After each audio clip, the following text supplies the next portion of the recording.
So we're in the middle of the fourth chapter of Rosh HaShanah. We are veering between the question of the authority of the Bet Din and the question of the tefillah and the kavanah, how we carry out the Rosh HaShanah prayers and the intensity or the concentration with which we concentrate. And remember that we left the subject of the shofar blowing with the question of whether the hearer had the intention to fulfill the obligation.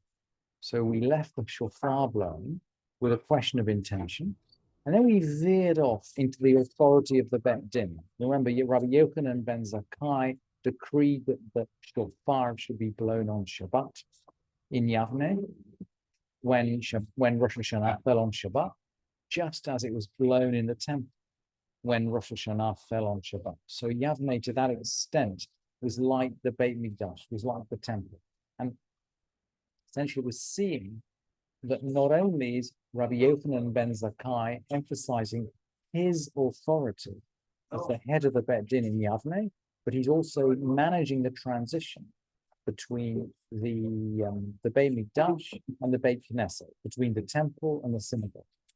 And as if to reinforce the question of Rabbi Yochanan ben Zakkai's authority, the Mishnah brings a series of examples of his use of his authority, which are nothing to do with Rosh HaShanah. So yesterday we learned that in earlier times, the lulav was taken for 7 days in the temple, in the provinces for 1 day only.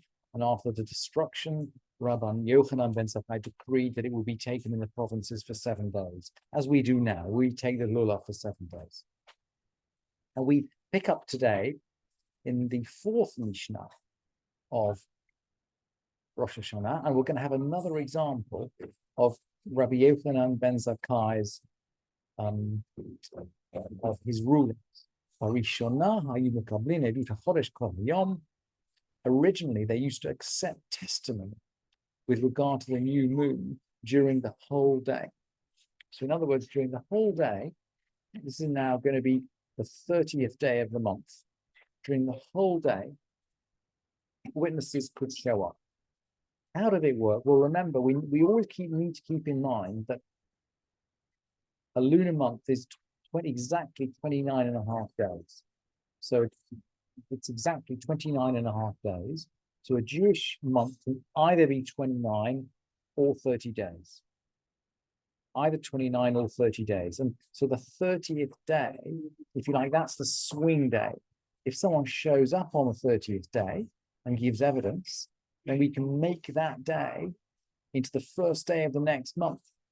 If someone fails to show up on the 30th day, then that just becomes the 30th day of the old month. So the 30th day is the swing day.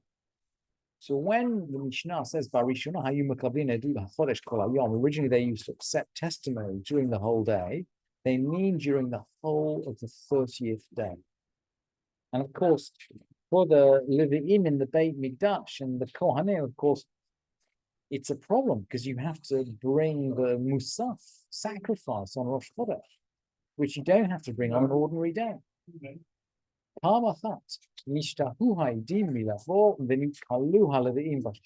there was one day when the witnesses were late coming. So they didn't understand that it was Rosh Chodesh until really late in the day. And the Levi'im sang the wrong song.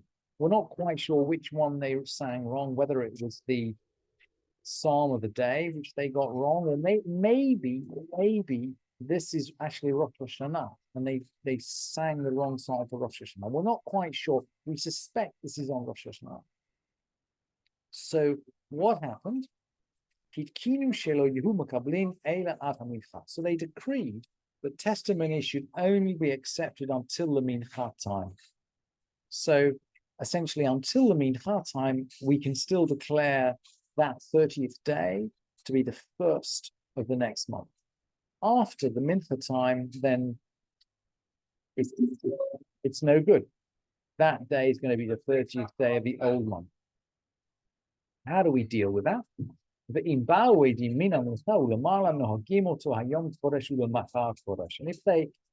if witnesses came after the mincha that day, then that day should be kept as holy, and also the next day.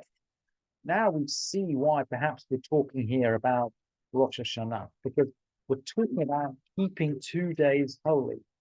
And okay, we know that Rosh Chodesh can be kept for 2 days, that's our custom, but Nohagim Oto Hayom Kodesh Ulamachar Kodesh, that day holy and the next day holy, that sounds almost as if we're talking about keeping 2 days of Rosh Hashanah, which is what we do today. And today, the custom is that the Elul has 29 days. So the 30th day is the first day of Rosh Hashanah, but the second day of Rosh Hashanah is what would be the 31st day. So the next day. So we do keep both the 30th and the 31st as Rosh Hashanah today. That's how we organize. And that seems to be a reflection of the practice in the temple. So that's what was happening until the destruction. Now we're going to have Rabbi Yochanan Zakkai's Tikkun Mishacharabet Hamikdash Kin Rabbi Yochanan Zakkai Shehu Makablin Edut HaChodesh Kol Hayom. After the destruction of the temple, Rabbi Yochanan ben Zakkai decreed the testimony should be received during the whole day. So again, he's moving the locus from the Mikdash to Yavne, but he's reinforcing the fact that we are now in the world of the Beit Knesset, not of the Beit Mikdash. We need to announce the new moon, but we don't need to make sacrifices, so we're not constrained by the same physical constraints. And we're going to go on with the power and the status of Rabbi Yochanan ben Zakkai. Amar Rabbi Yoshua ben Korcha, Rabbi Joshua ben Korcha said, "Ve'od zot hikin Rabbi Yochanan ben Zakkai." And here's another decree that Rabbi Yochanan ben Zakkai made. She'afilu rosh beit din b'chol makom, even if the head of the beit din was traveling all over the place. So maybe he's out on a business trip outside Yavne visiting maybe he's inspecting some site. He's out there maybe visiting a mikveh or making other arrangements. Even if he's off site, the witnesses should only have to go to the place of assembly, i.e. the witnesses will show up in Yavne, even though the head of the Bet Din is somewhere else. And we learned, of course, in the previous Mishnayot, that the head of the Bet Din stands up and says, Mukudash, Mukudash. The head of the Bet Din and all the members of the Bet Din stand up and say, Mukudash, Mukudash. But it seems that after the destruction of the temple, that was no longer necessary, that Bet Din could decree the new month without Rabbi Yochanan ben Zakkai being in place. So that is the end of this string of examples which outline the power and the status of the Bet Din and of Rabbi Yochanan ben Zakkai as head of the Bet Din. The Mishnah is then now going to go and articulate the order of the brachot, which we're going to have in the Musaf amida. And it's incredibly interesting. We're learning from here, by the way, that Musaf amida on Rosh HaShanah now is very much as it was described in the Mishnah. Say the brachot, the order of the brachot. And we'll see in a minute, we must be referring to the brachot of the Musaf amida. Omer avot u'gvurot u'kedushat Hashem. U'kedushat Hashem. We say avot, which is the fathers, gvurot, which I translated as powers. It's gvurot. It's mechayeh hametim, and kedushat Hashem, the hamelech hakadosh. We say these three brachot, but the kolel malchuyot imahem ve'no toker. And the Malchuyot, the first of these 10 verses that we say about God's kingship, is included in with the third bracha, HaMelech HaKadosh.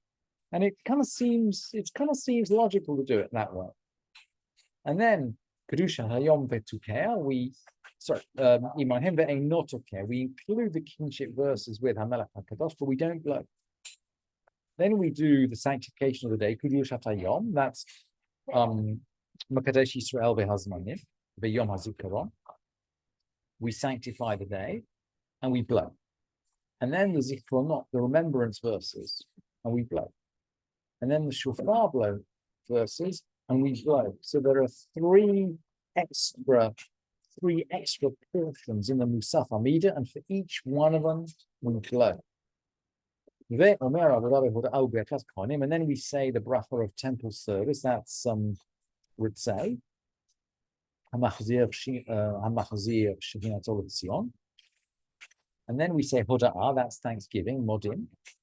Virkat Kohanim, interestingly, what we think of as the bracha of Shalom, of peace, the Mishnah calls Birkat Kohanim, the blessing of the priests.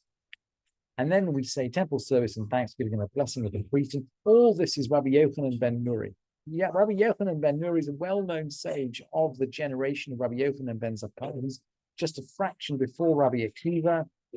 I would describe, he's a very, very poor man. I think he might be described in the Gemara as subsisting on a basket of carobs all year long. I think that's Rabbi Yochanan ben Nuri. It's very poor, very pragmatic. Anyway, this is his view.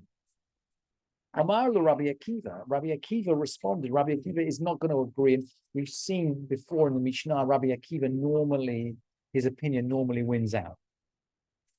Amar, and this is the halakha, by the way, that our practice, you'll recognize with Rabbi Akiva our practice. Amar lo Rabbi Akiva. If he doesn't blow the shofar for the kingship verses, why should he say them? So Rabbi Akiva's got a different method. He's going to say the avot, the gurot, the mechayam team. He's going to say the sanctification of the name. The kolel.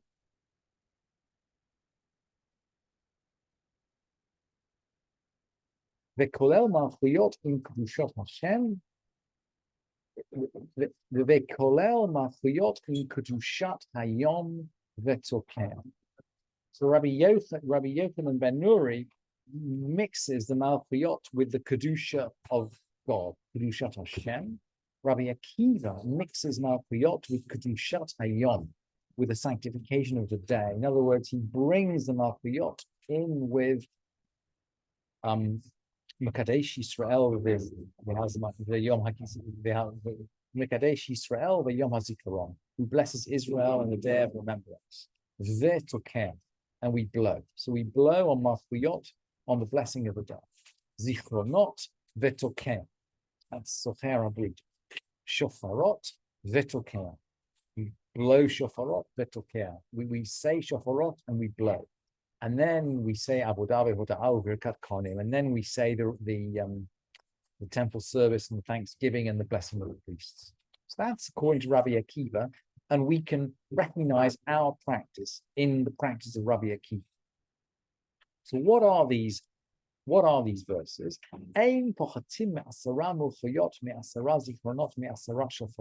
We don't recite fewer than 10 kingship verses, 10 remembrance verses, and 10 stifar verses. The Gemara has this, by the way, is parallel. The Gemara has a discussion about the number 10, which is parallel actually to its discussion of the number of 10 in public Torah reading. So the minimum number of verses that we can read when we read the Torah publicly, this is on Mondays and Thursdays and Shabbat afternoons, the minimum number of verses is 10. Just like the 10 Malchuyot, Zichronot, and Shofarot. And these 10 verses, according to the Gemara, stand variously for the 10 commandments, or for the 10 words with which the world was created, or for the 10 praises which King David brings in Psalm 150. It's hard to know what they stand for, but they seem to stand in some way, if you like, for the whole of, I would say, for the whole of existence, for praise, for existence, for Torah. Rabbi Yochanan ben Nuri says, Imamar shalosh shalosh mikulan yasar. Remember, Rabbi Yochanan ben Nuri is a pragmatist. So he says, look, if you just say 3, you fulfilled your obligation. And the Gemara here equates the 3 to the people of Israel, Kohanim, Levi'im, the Israelim. So the same kind of idea, these verses stand in some way for the whole of the people of Israel. Ein maskrin zikaron malchut v'shofar al puranyot. And we can basically choose whatever verses we like. And we have them now written out in our Machzor, but in those days, the Chazan would choose verses that he liked. And he could actually choose anything he liked, but not verses of punishment. We're not going to, we remember we're judged on Rosh HaShanah, but we're not going to mention verses of punishment. So we're going to begin with Torah and conclude with the prophets, which we do now. Rabbi Yossi, well, we nearly do. Rabbi Yossi Omer, Mishlim Torah Yatsa. If he finishes with a verse from the Torah, then he's fulfilled the obligation. And that actually is our practice now, that we conclude, we nearly conclude with the prophets, and then we pop in a verse from the Torah in order to finish everything off.